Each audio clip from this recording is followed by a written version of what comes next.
DC madam है नहीं, तो एसडीएम के माध्यम से राज्यपाल जी को और मुख्यमंत्री जी को इसकी ज्ञापन की कॉपी भिजवाएंगे।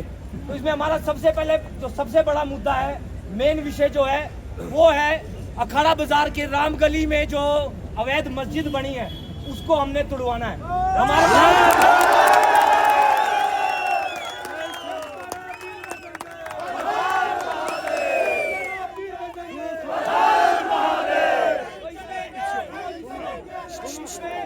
दो 2017 से देवभूमि जागरण मंच इसकी लड़ाई लड़ रहा है और एमसी कुल्लू से हमारे को इसका एक प्रपत्र प्राप्त हुआ था जिसमें उन्होंने खुद माना है कि ये जो मस्जिद है ये अवैध बनी हुई है। और ऐसा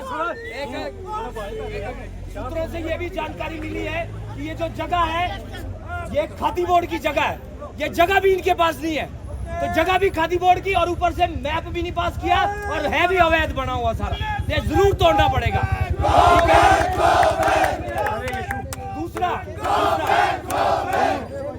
दूसरा विषय है जो बिना पंजीकरण के यहाँ पे प्रवासी लोग घूम रहे हैं, सैकड़ों की तादाद में बाहर से आते हैं और बिना पंजीकरण कराए बेरोक टोक यहाँ पे घूम रहे हैं, तो इनकी कोई पूछ मांग नहीं है। अगर पूछते होते तो गड़सा वाला गौ हत्या का कांड नहीं होता। गड़सा में जो इन्होंने गौ मारी और उसके बाद भागने की तैयारी में थे ये लोग, वो तो वहाँ के स्थानीय गड़सा के लोगों ने इनको रोका, तब जाके ये रुके और इनके ऊपर पुलिस कार्रवाई हुई। मगर बड़े शर्म की बात है कि इसमें भी इनकी बेल दे दी गई और कुछ लोगों द्वारा इनके लिए एक ऐसा वातावरण बनाया जा रहा है कि हिंदू और ये लोग विधर्मी लोग भाई भाई, कोई भाई भाई नहीं, ये तो हम लोगों को काटने को लगे हैं। इनकी यही मंशा है कि जो हम करेंगे उससे उल्टा करना है। क्यों करना उल्टा? सही सही चलो, शांति से चलो, कोई समस्या नहीं आएगी। भारत में जो लोग जो जिस धर्म के लोग अपने देश में भी नहीं है ना, वो धर्म के लोग भारत में, पारसी लोग पूरी दुनिया में 2% है, फिर भी मगर भारत में है, भारत में रह रहे हैं, शांति से रह रहे हैं और बड़े बड़े बिजनेस संभाल रहे हैं। टाटा है, पुणे वाला है जो कोविड के इंजेक्शन बनाए, आराम से काम कर रहे हैं और शांति से रह भी पा रहे हैं क्योंकि वो हमारे को नहीं छेड़ रहे, हमारी संस्कृति के साथ खिलवाड़ नहीं कर रहे।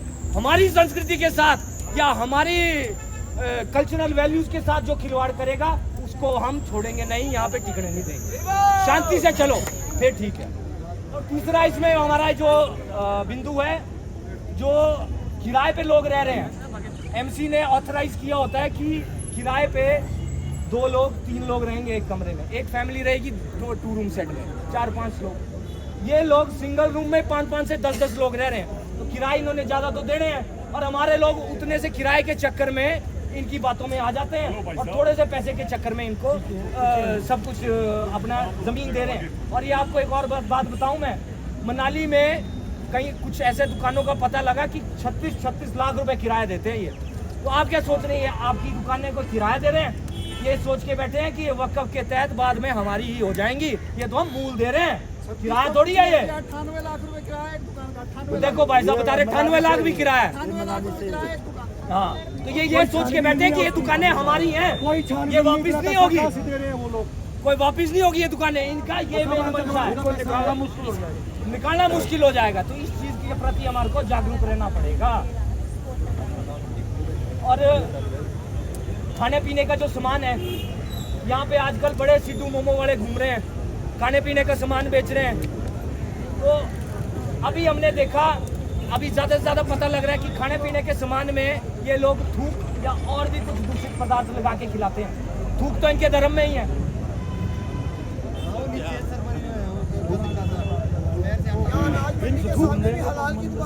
हाँ वो ठीक है, मगर हमारे धर्म में जूठा खाना नहीं है, जूठा खाना नहीं हमारे धर्म में। इनके उसमें जूठा खाना खिलाना है, ये अपने शायद हो सकता है घर वालों को भी ऐसे खिलाते हो, मगर हम नहीं खाएंगे ये।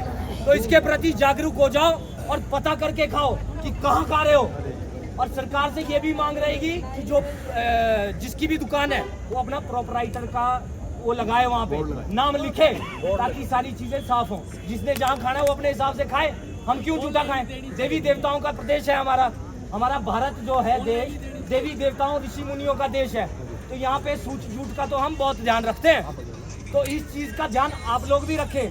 कई बार मंदिर के बाहर बैठ के वीडियो आती हैं कि फूल की माला है उसके ऊपर कुरला करके दे रहे हैं, तो उल्टा आप लोगों को पाप लगेगा अगर वैसी माला आप चढ़ाएंगे देवताओं के ऊपर। जो व्रत अनुष्ठान होते हैं ना, ये साइंस है सारी, तो इस साइंस के माध्यम से हम अपने देवी देवताओं के प्रति के निकट पहुंचते हैं। जो हम टेक्निकल चीजें करते हैं, कोई आहुति दी, किसी मंत्र के साथ दी, भक्ति है। हमारे दुकानदार हैं यहाँ पे भाई लोग, उनके पास भी लोग काम कर रहे हैं। एक तो उनका रोजगार जा रहा है, जो दुकानदारों के पास काम कर रहे हैं उनका रोजगार जाएगा, दुकानदारों का काम कम होगा, तो उसके बाद तो धंधा चौपट ही होना है। तो नुकसान किसको हो रहा है? टैक्स पे कर रहे हैं, जीएसटी पे कर रहे हैं, दुकानदार सारे सब कुछ रूल मान रहे हैं, असूल मान रहे हैं, चेकिंग सब हो रही है, तो मगर फायदा फिर भी इन लोगों को ही हो रहा है। गांव-गांव जाके माल दे रहे हैं, कोई जीएसटी नहीं भरना, कोई टैक्स नहीं भरना और किसी की कोई रोक टोक नहीं। प्राइवेट गाड़ियों में सामान जाते हैं, जेके नंबर की गाड़ियां घूमती हैं और होता है। तो प्राइवेट गाड़ियों में सामान बेचने का क्या मतलब है? हमारे जो स्थानीय दुकानदार हैं, स्थायी लोग हैं, उनकी गाड़ियों को तो 2 मिनट में पकड़ के अंदर कर दिया जाता है कि जी आप प्राइवेट गाड़ी में सामान बेच रहे हैं। तो इनकी गाड़ियों का ध्यान कौन रखेगा? हमारी किसी के साथ कोई लड़ाई नहीं है, विनम्र निवेदन है प्रशासन से कि इन चीजों को बंद करवाया जाए। अगर ये बंद नहीं हुआ तो 15 दिन के बाद हम इतनी बड़ी संख्या में आएंगे ना, तो प्रशासन के होश उड़ जाएंगे। ये तो अभी आधे दिन की कॉल थी।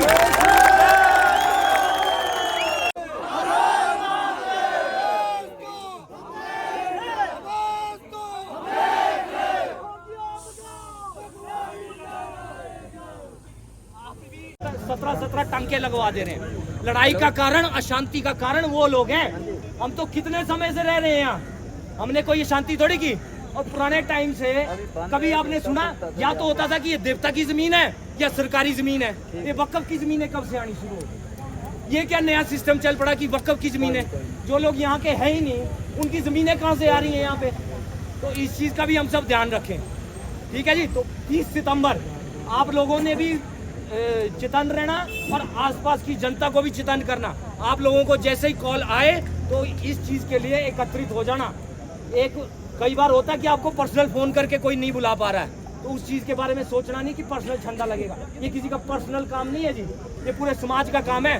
अगर इस चीजों पे हम अभी नहीं चेते तो हो सकता है आने वाली पुश्तें हमारी गाड़ी देंगी हमारे को कि अरे कैसे थे हमारे पूर्वज, हमारे लिए ऐसा नर्क जैसा माहौल तैयार करके गए। या तो हम बदल जाएं या फिर दब के चुपचाप सब कुछ सहते रहे। तो इन चीजों को